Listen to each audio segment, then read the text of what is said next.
Sorry in advance. Spelling's never been great, and I'm writing this in my sleeper cab on my iPhone, trying to remember everything I can. So, just a little backstory. 29. Been a truck driver for around 7.5 years now. Used to drive regionally, like 100 miles or less. But trucking doesn't work like a set salary, and basically, the further you're willing to go, the more you get paid. Started driving across the country about 8 months ago. Trucking is a world people that aren't in it don't really understand. The culture of it, I mean. Most people live in a place, and every night you come back home or whatever. Trucking though, you don't really have a place. You don't really belong nowhere. You just kinda drift, I guess you could say. It's a gritty way of life. And when you drive for days on end, no amount of radio replaces genuine human contact. You can only go so long, being alone with your thoughts. But, like I said, trucking is a gritty way of living. And with that, comes some gritty people. A lot of rough bars, a lot of late nights. Don't get me wrong, you meet a lot of interesting characters and hear a lot of good stories. But sometimes...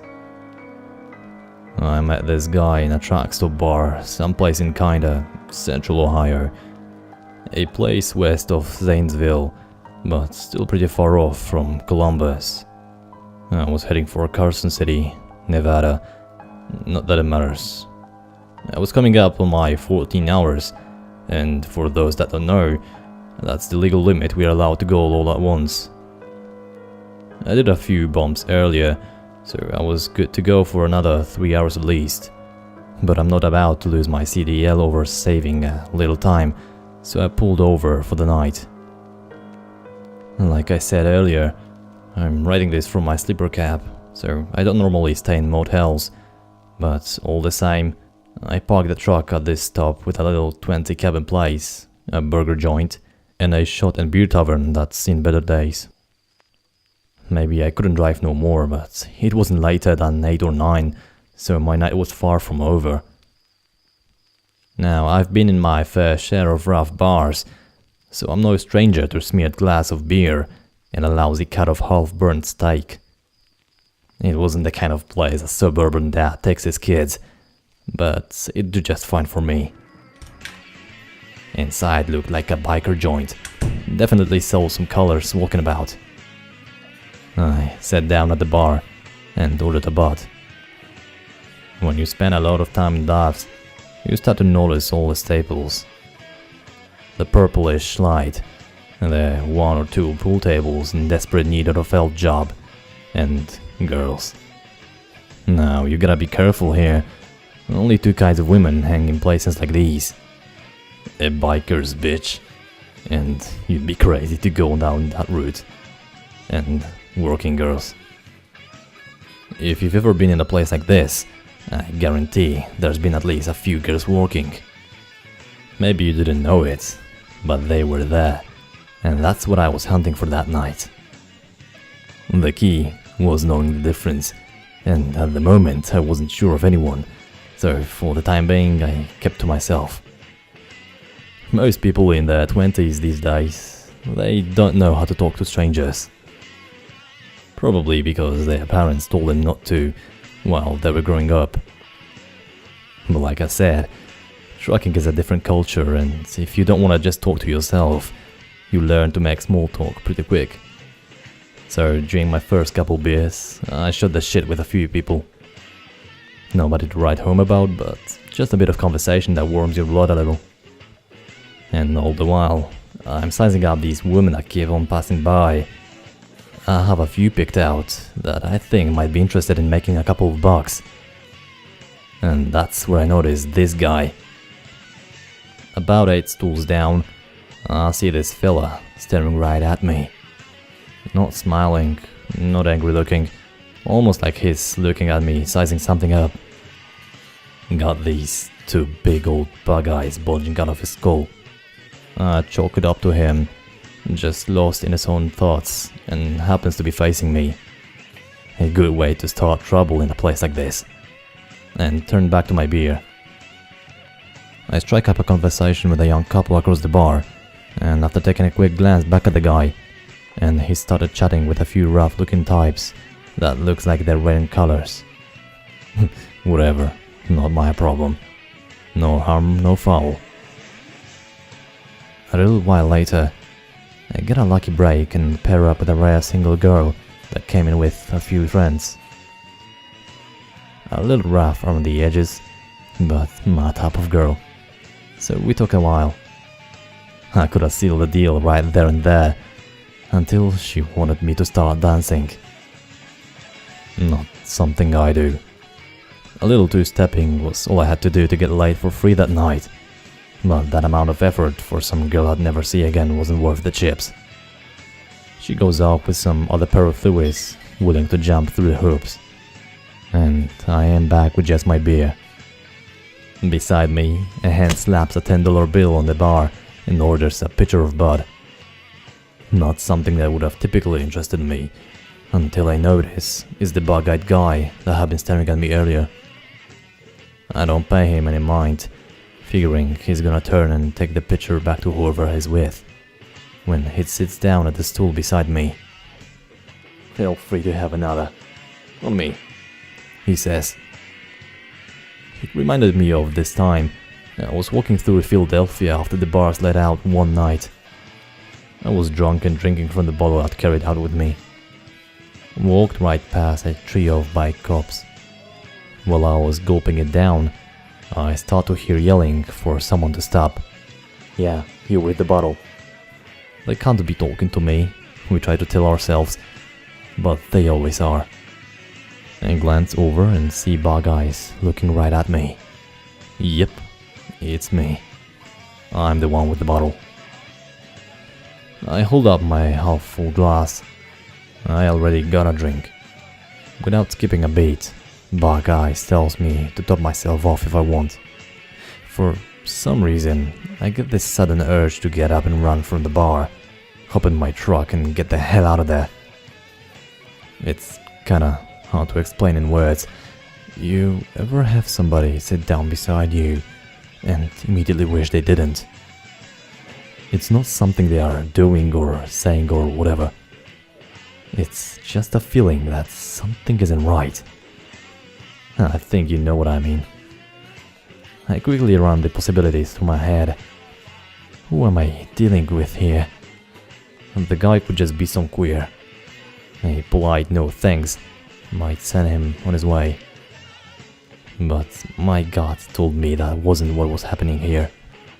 Sure, that sort of junk was pretty common in the trucking world, but it got arranged out in the lots, and not in the biker hangouts where the patrons wouldn't take kindly to it. Not one bit. Maybe he was dealing? Oh, fat chance. Dealers aren't so hard up for any business that they need to grease you up with booze first. Some fucking nut that's going to slash my throat for no better reason than he's some fucking nut. Most likely option so far.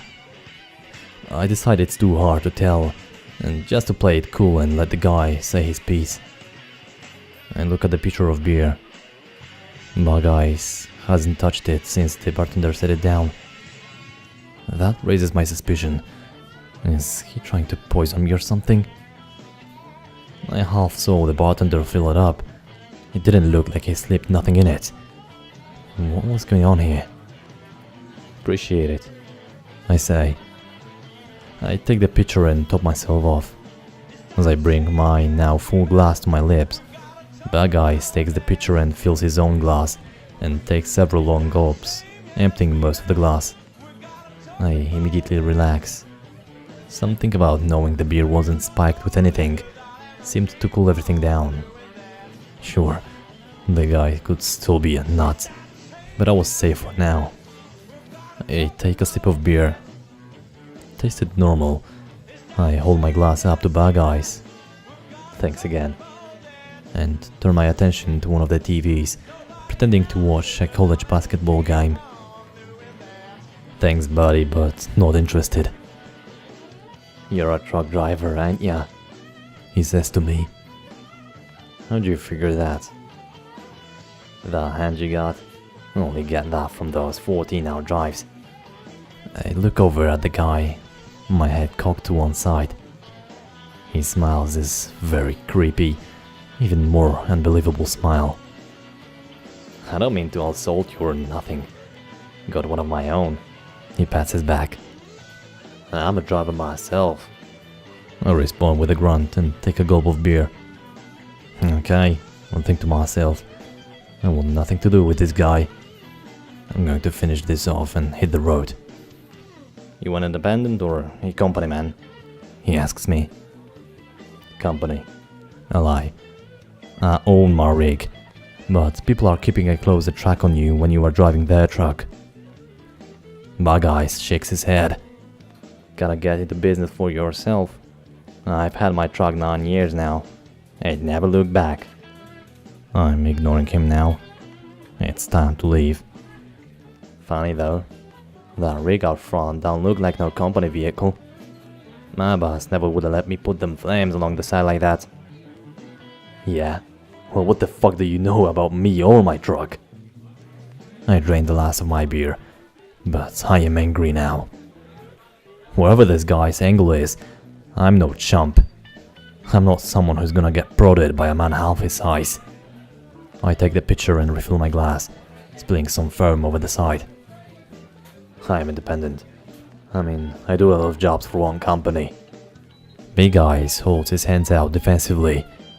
Hey fella, I didn't mean nothing by it. Just making a conversation with a fellow truck driver. A little camaraderie, it's all. I apologize. Big Eyes holds his hand out. I take it and give it a quick shake. It's slimy. Like, not from the frosty beer glass. Slimy like a fish. What the hell? Bug Eyes asks. Raw materials mostly. Steel, lumber, big construction jobs type stuff. You? Bug Eyes takes a sip of beer before answering. I swear to you, I will never get his response out of my brain for the rest of my life. He says, meat. Yeah, I drove a freezer truck for a while. Got too expensive though. Bug Eyes just giggles at me. Not that kind. I shrug at him. What, like livestock or something? He giggles again. This creepy little high-pitched squeak you might hear a pervert or a fairy do. He leans close to my ear. Kitties. I slowly turn my head towards him. What you say? He smiles. For the first time, I notice the rot in his row of teeth. Bug Eyes pinches his tongue between his teeth and attempts to stifle another one of those creepy little giggles. I feel my heart rate speeding up rapidly. It's happening again right now as I tap it out. My eyes are burning. It feels like it's been a while since I blinked. You're fucking with me right now, aren't you? Bug Eyes takes another sip of beer. That smile glued to his face now. I'm like the middleman. See, there's people that make little boys and little girls disappear. Then they bring them to me. I drag him out real good, keep him nice and behaved. He can't continue without giggling first.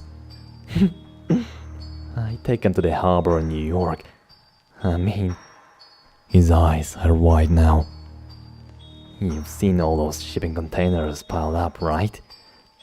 I mean, there's gotta be tens of thousands. He trembles with delight. Do you have any fucking idea how many human beings are inside those? I move in and out every day. I'm frozen. Frozen with fear. Frozen with disgust. Frozen with morbid curiosity. I shake my head involuntarily. Bug Eyes leans in close, his breath dry and rancid with beer. I got 9 kitties in my truck right now. I'm gonna get 10 grand for each of them. Believe that. And get a load of this. They ship them out of the country. Because people are buying them in other countries. They pay the most for the kiddies that speak American. They say... Bekek bites his lip so hard to stifle the giggle. A thin line of blood trickles down his chin. They say they scream the best. The American kiddies. He wipes the blood from his lip with the back of his trembling hand. I do stuff to him sometimes. I can't mess him up or cut him or nothing. But sometimes I go back there and just feel him a little.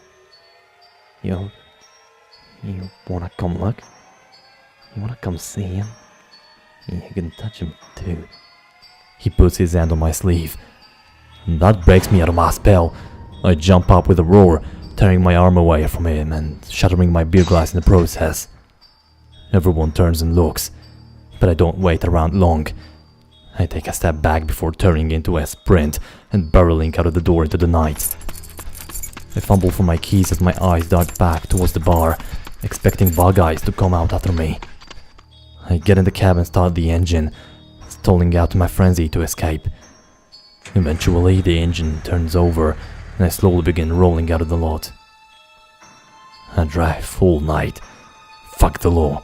Fuck losing my CDL. I just had to get out of there. I finally call it quits around Louisville. Exhausted, but can't stop trembling. Buy a bottle of Jack to calm my nerves. I sleep on and off, killing the bottle in the process, and spend the night with a lot lizard prowling around the track lot. The next morning, today, and get back on the road, barely remembering where I am or where I'm going. It's around Tulsa that the encounter from 2 nights ago come flashing back. I pulled into the nearest track lot and immediately started writing this all down. I don't know who to call or what to do. I can barely remember what the guy looked like. White, sandy hair, I think. Like light brown. That's what sandy means to me anyway. Skinny, southern, Texas, I think. Never saw his truck. Can't remember the bar or what town I was in. It's just a fog now. All I know is 2 nights ago he was heading for New York. To the harbor with all those cargo containers. He's probably there already.